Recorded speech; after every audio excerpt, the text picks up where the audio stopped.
시청자 여러분 안녕하십니까? BOA 모닝뉴스 시작합니다.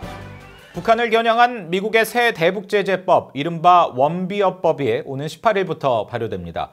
이 법은 북한과의 불법적인 거래에 관여하는 중국 대형 은행 등과 같은 해외 금융기관 등에 대해 미국 금융 시스템 접근을 막는 것이 핵심 내용입니다.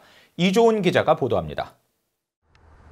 미국 재무부 산하 해외 자산 통제실이 지난 9일 대북제재 개정안을 발표하며 지난해 말 제정된 새 대북제재법인 원비어법이 오는 18일부터 발효됩니다.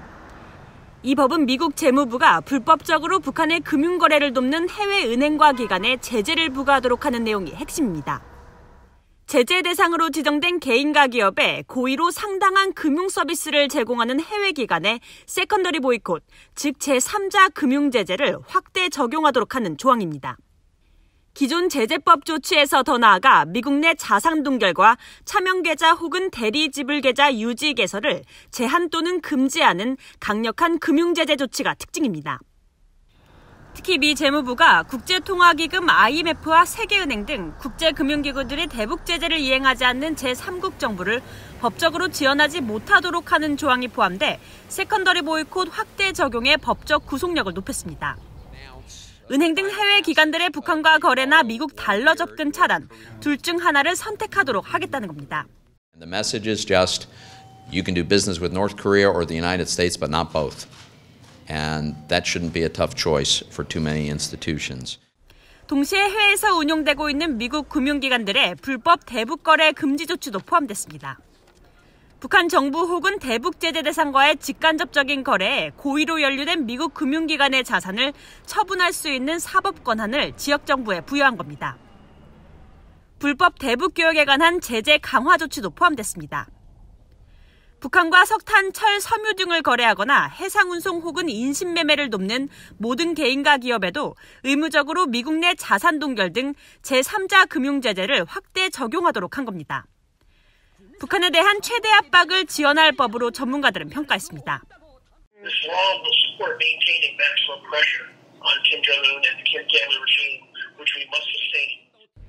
원비어법은 특히 대북 거래를 돕는 중국 대형은행을 겨냥했습니다. 하지만 실제로 중국 대형은행의 달러 접근 제한 조치가 적용되면 미국 경제에도 막대한 충격을 줄 수 있기 때문에 중국 대형은행들에 대한 제3자 금융제재 대신 벌금 부과 등의 조치가 예상되며 이것만으로도 중요한 압박이 된다는 분석이 나옵니다. 원비어법은 미국 의회가 2년여에 걸쳐 제정한 세 번째 대북제재법으로 오토원비어 북핵제재 강화법의 줄임말인 브링크 액트로도 불립니다. BOA 뉴스 이조은입니다. 북한이 12일 최고인민회의를 열고 국제 제재 속의 경제 정면 돌파전과 자립과 민생을 또다시 강조했습니다.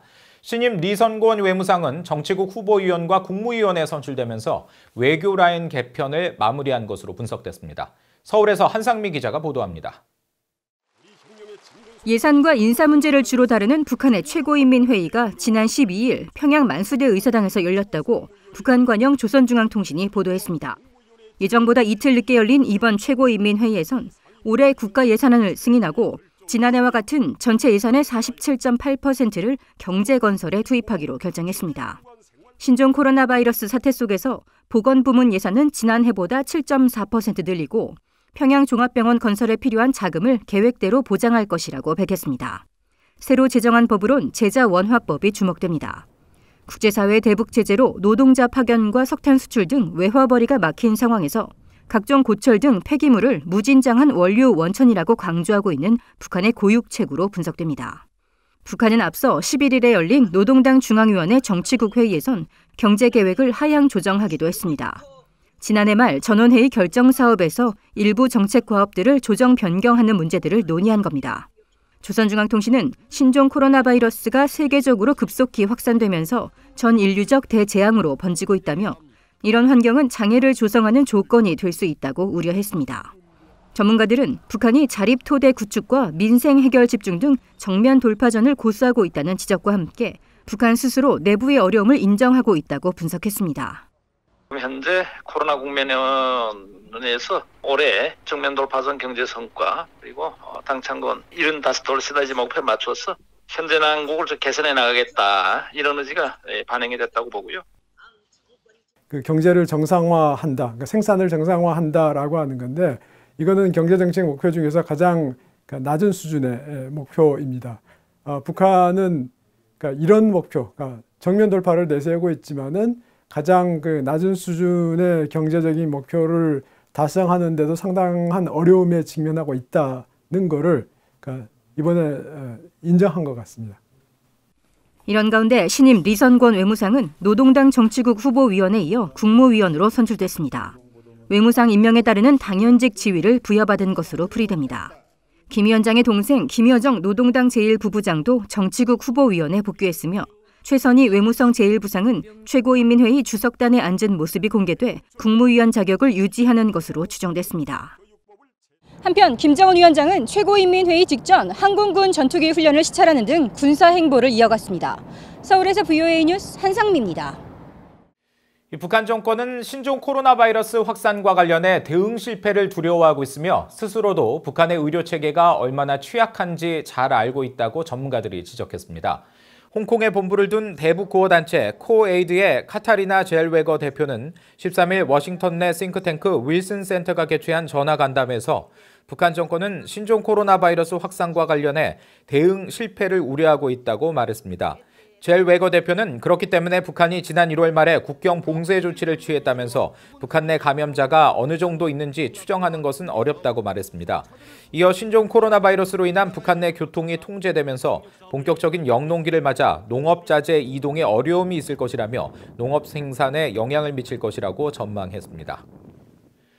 북한의 해킹 조직이 한국 국회의원 총선거에 나선 탈북민 출신 후보들과 관련된 문서 파일을 활용해 특정 인사들을 해킹하려 한 정황이 포착됐습니다.